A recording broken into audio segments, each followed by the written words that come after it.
Welcome back to Profitero. So, today being Sunday, I wanted to start with a strategic uh, plan for how to get started in improving your personal wealth, and that starts with developing, in my mind, a wealth mindset. So, what that means is you want to start with clear financial goals. Define your financial success and what that looks like for you, whether it's saving a specific amount, buying a new home, or achieving financial independence. Having clear goals gives you a purpose and direction. And so, one of the first starting points that you would want to consider is having a savings account. And you would like to build up initially just a simple amount of money that could be used for emergencies to help prevent any setbacks. And so, one of the shocking statistics is that most people don't have a savings of over $400, and that's why we live paycheck to paycheck. So it's important to start thinking about building a savings account that you can use down the road if there is a financial emergency. And although $400 is probably a good start, ultimately you would probably want to have several months worth of bills that could be paid from a savings account. And as you improve your savings, that money can be used then and redirected to other things. And that's the important step about understanding your clear financial goals. Is this is the basic stepping stone, and the initial area that you want to concentrate on is just the simple goal of starting a savings account. If you're already past this point, you are probably already starting to think about educating yourself about money. And you want to build your financial literacy by reading books, watching videos, listening to podcasts, and following trusted experts. The more you understand about money management, what they're doing, investing, wealth building, things that they've had success with, the more empowered you're going to feel. And so in my own road, in my own journey for creating this wealth for myself, is I listened to podcasts every time I went to work, on the way there, on the way back, on breaks, that kind of thing. I was just always listening about real estate, personal finance, lending, investments, starting businesses.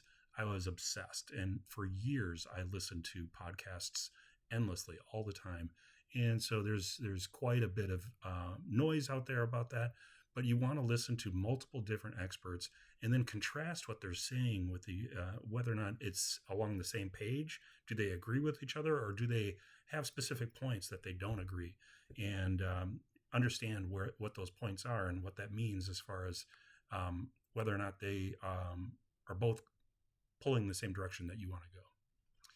The next step, or the third step, is adopting a growth mindset. And that means that you have to believe your financial situation can change with effort. And that what I typically refer to as consistence and persistence, meaning that you recognize that setbacks are learning opportunities and avoid limiting beliefs like thinking, I'm just not good with money, or I want you to instead focus on learning and growth.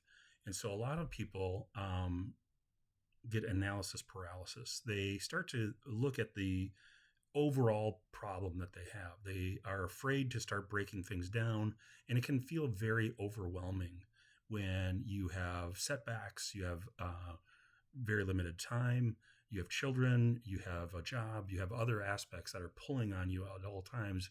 And so it becomes very hard to set down time to really think about, how do I change my situation, rather than just dealing day to day and reacting with whatever your situation may be. The important thing is to start really planning how you can overcome these setbacks, understanding that if you remain persistent and consistent, there is no setback that is going to overwhelm you. You have to simply just start taking the bigger problem and breaking it down into smaller, manageable chunks that you'll have more success with. Next is focus on creating value, not just savings. So when you're moving past the kind of the emergency savings account that you have, and you've got enough to secure yourself so that you feel comfortable if there were a financial setback, and those will come.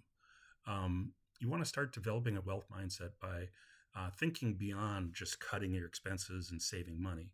The ways that you can increase your income is, through side businesses, side hustles, side, side hustles, investing or upgrading your skills to boost your earning potential. And that might take online courses. That might mean going to school. There's plenty of free online colleges where you can start learning really useful skills, even YouTube, where you can really break down whatever the task is that you're trying to achieve into smaller, more manageable tasks. Tons of tips and help is available online, and not just randomly. You could certainly are welcome to post comments below or email me at my channel here, and I'll be happy to help answer any questions or give you suggestions. Although I am not a financial advisor and I'm not an attorney, I have a perspective. I'm in my 50s, and I've created several businesses. I've seen some succeed. I've seen some fail, and overall, it's been a very fun, enjoyable, thrilling ride.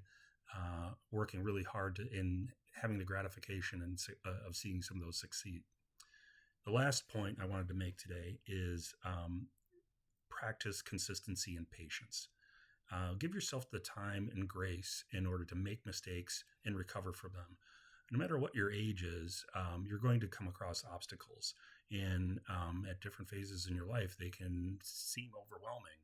And then looking back at it many years later, you might realize, oh, well, that wasn't as big a deal as I thought it was. Wealth building itself is a marathon, not a sprint. So consistently saving, investing, and making smart financial choices is critical for this persistence and consistency.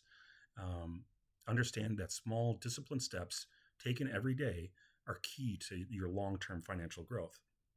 And with that, those are my 5 tips that I wanted to share for creating a wealth mindset, developing an idea of where to begin and how to start this journey. As always, if you enjoyed this content, please like, subscribe, and hit the notification bell. Thanks.